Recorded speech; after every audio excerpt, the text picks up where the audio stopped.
Hi everyone, my name is Junon. I have a health science background and I'm the author of the book Truth and Empathy, How to Find Your Soulmate. And I'll put a link to the book below. This video is about the romantic compatibility between INFPs and ESTPs. I think most people wonder who's the best match romantically long-term with another person based on certain characteristics. And I think that MBTI personality types is a good starting point because we're looking at brain types. So let's look at what INFPs and ESTPs have in common. Obviously, they're both perceivers, which means that in terms of their organizational style is that these are people who don't mind things that are left open-ended. So they like spontaneity, they're the type of people who don't mind changing things at the last minute, and they will appreciate about each other because if a schedule is too rigid, they feel confined and they cannot really express who they really are. Now, the other point also is that because the INFP is an intuitive feeler and the ESTP is a sensor perceiver, these are people who tend to be open-minded. So they're not as traditional as sensor judgers. And actually, when you look at how the sensor judgers and sensor perceivers interact, is that they are opposites of each other. So actually, the INFP and the ESTP will appreciate this sort of like open-mindedness about new ideas, things are different, and they're more about like the present and the future compared to, let's say, the sensor judgers. Obviously, they are going to face a number of challenges. First of all, one is a feeler and the other one is a thinker.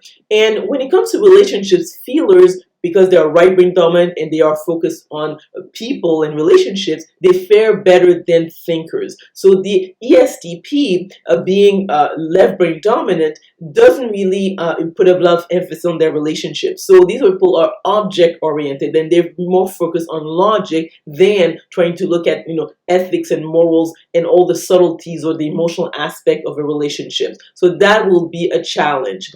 The other aspect also is that one is an introvert, the other one is an extrovert. And what happens is that whether someone is an introvert, extrovert has to do with whether their energy is lower or the same as people around them. And the INFP, being an intuitive feeler, has one of the best energies. So because of they are like an intuitive, they are intuitive feeler, and also they're an introvert, these are people who need quite a bit of time alone to recharge. Whereas the ESTP is the quintessential extrovert. So these are people who really feel energized by having people around them because, first of all, they are like a sensor, and also the masculine type actually has lower energy than the feeler. So because of that, you'll see the ESTP really enjoys having people around them. The other point that might be a challenge is the fact that the INFP, being an intuitive feeler, is the soulmate type of partner. So these are people who are looking for the one. They want to invest themselves totally with one person. Where by contrast, the ESTP, being a sensor perceiver, is the playmate type of partner. And the theme of their lives is freedom and movement, which is really different from, let's say, someone who's looking for a partner who wants spirituality and meaning. So the INFP will feel that the ESTP is probably not close enough to them. They don't feel that they're as grounded, so they might not feel that they can really open up and really bond with the ESTP because the ESTP is the quintessential entrepreneur. So these are people who probably going to spend a lot of time on their business.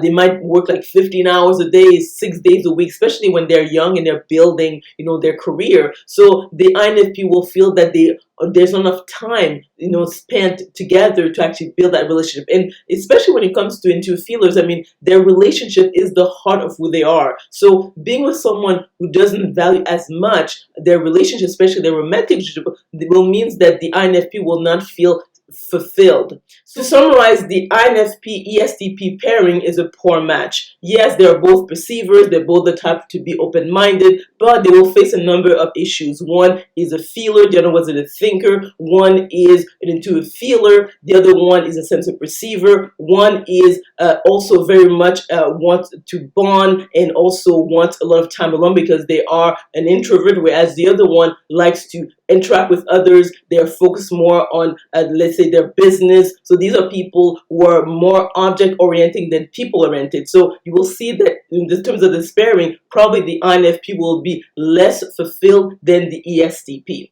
So for all this, I would say that is not a recommended sort of pairing, especially long term. So let me know if you agree or disagree with this compatibility analysis by commenting below. If you like this video, if you learned something, please click on the like button. Remember to click on the notification bell to be notified of other videos I'm going to be making. Subscribe to my channel, and we will talk soon.